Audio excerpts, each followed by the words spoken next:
Apartado 4. Movimiento de un proyectil. Vamos a ver un caso práctico. Se trata del movimiento de un proyectil en una zona con gravedad constante y sin rozamiento con el aire. Solamente tenemos gravedad en el eje Y, así que en este caso habrá movimiento rectilíneo uniformemente acelerado en ese eje. En el eje X no hay aceleración, pero sí velocidad, así que tendremos movimiento rectilíneo uniforme. Y en el eje Z no cambia nada, no hay ni velocidad ni nada, así que podemos olvidarnos del eje Z y hacer un estudio en 2 dimensiones. Tenemos también que dar las condiciones iniciales, que suelen ser posición y velocidad en t igual a 0. En este caso nos será más cómodo dar la velocidad inicial no como v sub 0x y v sub 0y, sino como v sub 0 coseno de teta y v sub 0 seno de teta, es decir, en función del módulo de la velocidad y de su dirección inicial. Pues vamos allá. En el eje X tenemos movimiento rectilíneo uniforme, así que podemos aprovechar las ecuaciones que vimos en el tema unidimensional, solo que cuando antes teníamos posición, ahora tenemos componente X de la posición, antes teníamos velocidad, ahora tenemos componente X de la velocidad. Nos sale lo que ya vimos. Velocidad constante, posición igual a posición inicial más velocidad inicial por tiempo. Ojo en esa ecuación que ese coseno de teta por t no es el coseno de, paréntesis, teta multiplicado por t, cierro paréntesis. Es el coseno de teta y lo que sale lo multiplicamos luego por el tiempo. En el eje Y tenemos aceleración constante y como hemos escogido positivo hacia arriba, la aceleración será igual a menos g, donde g son los 9,8 metros por segundo al cuadrado de siempre en módulo. Recordemos lo que obtuvimos para ese caso. Velocidad componente I igual velocidad inicial componente I más aceleración componente I por el tiempo. Recordad, aceleración en este caso es igual a menos g. Y la posición en el eje Y será la posición inicial más velocidad inicial por el tiempo más un medio de la aceleración por el tiempo al cuadrado. A igual a menos g, así que en este sistema de coordenadas sería menos un medio de g por t al cuadrado. Antes de seguir, una advertencia. Podemos aplicar las ecuaciones del caso unidimensional al caso tridimensional, que es lo que acabamos de hacer, pero con la condición de que las apliquemos a cada coordenada por separado. Eso quiere decir, por ejemplo, que no podemos usar la relación entre velocidad y posición v cuadrado menos v sub 0 cuadrado igual a 2a por posición menos posición inicial. ¿Por qué?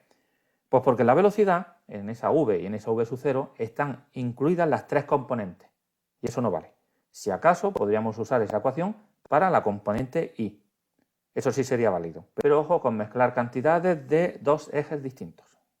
Lo que sí podemos hacer es manipular las ecuaciones que ya tenemos. Es lo que vamos a hacer ahora. Vamos a relacionar directamente las variables x e y, quitando de en medio la variable tiempo. Es decir, vamos a ver qué forma geométrica tiene la trayectoria en ese movimiento que estamos estudiando. En este caso, para que las ecuaciones resulten más compactas, vamos a hacer x sub 0 igual a 0. Podríamos dejar un valor distinto de 0, no hay problema, pero vamos a lo sencillo. Lo que vamos a hacer es tomar la ecuación x en función del tiempo, despejar el tiempo y sustituir en la ecuación y en función del tiempo. Cuando lo hacemos y ordenamos un poquito, nos resulta una ecuación parabólica, y igual a algo más algo por x más algo por x al cuadrado. Por eso a este tipo de movimiento también se le llama tiro parabólico o movimiento parabólico. No he querido usar esa expresión por no hacer spoiler, pero ya lo veis, una parábola. Pues no, en realidad no siempre tenemos una parábola. Hemos hecho un paso mal. Fijaos, en la primera ecuación, cuando hemos tomado x de t y hemos despejado t, obteníamos t igual a x partido v sub 0 coseno de teta. Si el denominador es 0, no podemos hacer eso. Los matemáticos enseguida nos sacan la tarjeta roja. Así que esa fórmula que tenemos para la parábola no vale para v sub 0 coseno de teta igual a 0. Vamos a comprobarlo. Fijaos que en ese caso o el coseno vale 0 o v sub 0 vale 0. En el primer caso tendríamos un ángulo de 90 grados o de menos 90 grados. Eso sería un movimiento vertical y la ecuación que hemos hecho no vale. Porque en ese caso la relación entre x e y sería, pues x es constante e y valdrá lo que sea. En cuanto al segundo caso, v sub 0 igual a 0, nos dice que el cuerpo parte del reposo. También en este caso habría una caída vertical y nada más. De modo que esa parábola es válida salvo cuando tenemos movimiento vertical. Es decir, cuando ese denominador, v sub 0 coseno de teta, no vale 0. Vale, ya tenemos la ecuación y en función de x. Y es una parábola, salvo cuando hemos visto que no lo es. También tenemos las demás ecuaciones, posición en función del tiempo, velocidad en función del tiempo, y con todo eso podemos resolver muchos problemas. La única dificultad está en saber qué nos piden en el enunciado y describirlo de forma matemática. Por ejemplo, Vamos a calcular el tiempo de vuelo. ¿Qué condición matemática es esa? Pues corresponde al momento en el que la altura es igual a la altura inicial. ¿Qué ecuación es aquí la más cómoda? Pues la que nos liga la altura con el tiempo. Tomamos y en función del tiempo y le imponemos la condición y igual a i sub 0. Despejamos t y nos salen dos soluciones. Una de ellas es 2v sub 0 por seno de teta partido por g y la otra es 0. Esa segunda solución es matemáticamente válida, bueno, también físicamente válida, porque en el instante inicial la altura del cuerpo es la altura inicial por definición, es de perogrullo. Pero no es la solución que buscábamos, la que buscamos es la otra. En general, es posible que una ecuación nos proporcione más de una solución. Todas las soluciones que nos den son matemáticamente válidas, pero puede que no todas nos den lo que buscamos. En este caso, t igual a 0 es una solución matemáticamente válida, pero que no nos resuelve nuestro problema físico de hallar el tiempo de vuelo. Recordad siempre, las soluciones matemáticas que nos da una ecuación no tienen por qué ser todas soluciones físicas al problema que estamos resolviendo. Otra cuestión, ¿cuál es el alcance del proyectil? O dicho de otro modo, ¿qué distancia ha recorrido en el eje X mientras subía y bajaba en el eje Y? Podemos hacerlo de dos formas.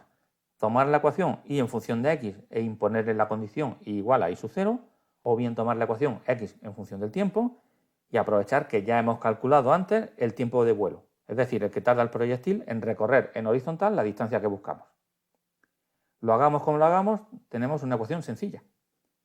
Fijaos que si en vez de poner las condiciones iniciales de la velocidad como v sub 0 y θ, lo hubiéramos hecho como v sub x, v sub y, la expresión del alcance sería más complicada. Así resulta más sencillo, más compacto. Fijaos que al final he usado la fórmula del ángulo doble para, en vez de tener que poner 2 seno de θ coseno de θ, poner el seno de 2 veces θ. Así no solo lo escribimos de forma más compacta, sino que podemos resolver fácilmente problemas como, por ejemplo, ¿cuál es el ángulo que nos da el alcance máximo? Pues podéis verlo fácilmente. El que nos dé el alcance máximo será el que haga más grande la cantidad seno de 2θ. ¿Y eso cuándo pasa? Pues cuando 2θ es igual a 90 grados. El seno de 90 vale 1. Así que 2θ vale 90 grados, es decir, θ vale 45 grados. Si intentamos resolver esa cuestión con la ecuación anterior, la de coseno de θ por seno de θ, tendríamos que trabajar mucho más y al final llegaríamos a la misma solución. Y como yo siempre digo, en física cuanto más fácil se resuelva un problema, mejor. Nadie da medalla a la resolución más larga en física, o en ciencia en general. Podemos hacer muchos más ejemplos con el tiro parabólico, pero vamos a hacer solo uno más. Digamos que queremos conocer hasta qué altura llega el proyectil. Es decir, ¿qué pasa en la altura máxima?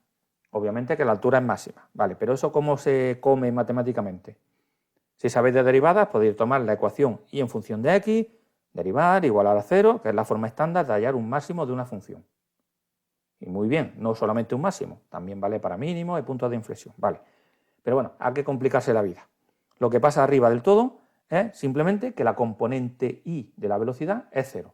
No toda la velocidad, puede haber componente x que va a ser siempre constante, en este caso, pero v sub i va a ser en ese punto 0. Justo antes de la altura máxima el cuerpo está subiendo, justo después está bajando, pero justamente en el punto de altura máxima la velocidad v sub i vale 0. Muy bien, pues hagamos v sub i igual a 0 en la ecuación y en función del tiempo. Esto nos da el tiempo de vuelo hasta el punto más alto. Luego podemos sustituir ese tiempo de vuelo en la ecuación y en función del tiempo y listo. Vale, ¿y ahora qué os parece si vemos un par de ejemplos de película? Vamos a ver un movimiento parabólico bueno y uno malo. ¡Jack! ¿Qué longitud tiene el tramo? 15 metros, por lo menos. Por lo menos. Hay una brecha en la carretera. Es grande. ¿Bromeas? ¿Cómo de grande? 15 metros. ¿Qué?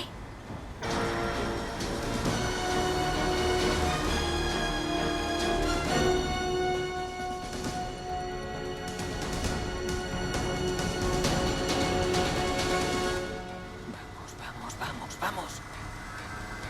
Dios mío.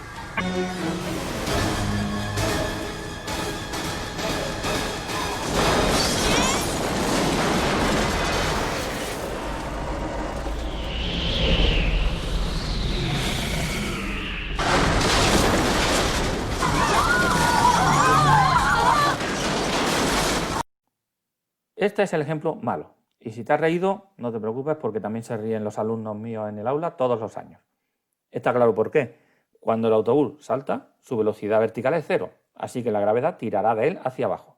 Pero en la película no solo no cae, sino que salta en pleno vuelo como si fuera un caballo. Lo bueno es que la película nos da muchos datos, lo que nos permite hacer cálculos. Si suponemos el salto del autobús como el de una partícula puntual, bueno, sí, ya sé que un autobús es grande, pero por algo tenemos que empezar. Pues bueno, si usamos las ecuaciones que hemos visto y los datos que nos han dado, podemos deducir que el autobús habría caído en vertical algo más de 1 metro antes de llegar al otro lado. Así que lo siento, pero en esta película todos muertos. Se acabó, fin. Para hacer un buen salto bastaría con poner una rampa justo antes de saltar. De ese modo, el autobús tendría una velocidad inicial hacia arriba y podría hacer un salto bien hecho. Los números nos dicen que bastaría una rampa con un ángulo de unos 5 grados. Y para que veáis que esto se puede hacer fácilmente y bien, vamos a ver un ejemplo de salto bien hecho de los años 60. A ver si encuentras la salida, no podemos estar dando vueltas hasta la noche.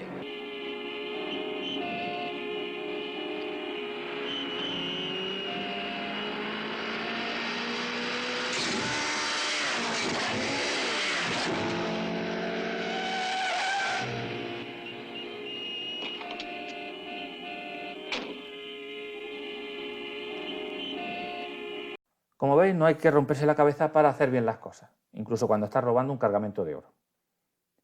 Y con esto terminamos el tema de cinemática en 3 dimensiones. En el siguiente tema vamos a pasar del cómo al por qué. Es decir, veremos qué es lo que hace que los cuerpos se muevan de la forma que hemos visto aquí. Gracias por vuestra atención y hasta el próximo tema.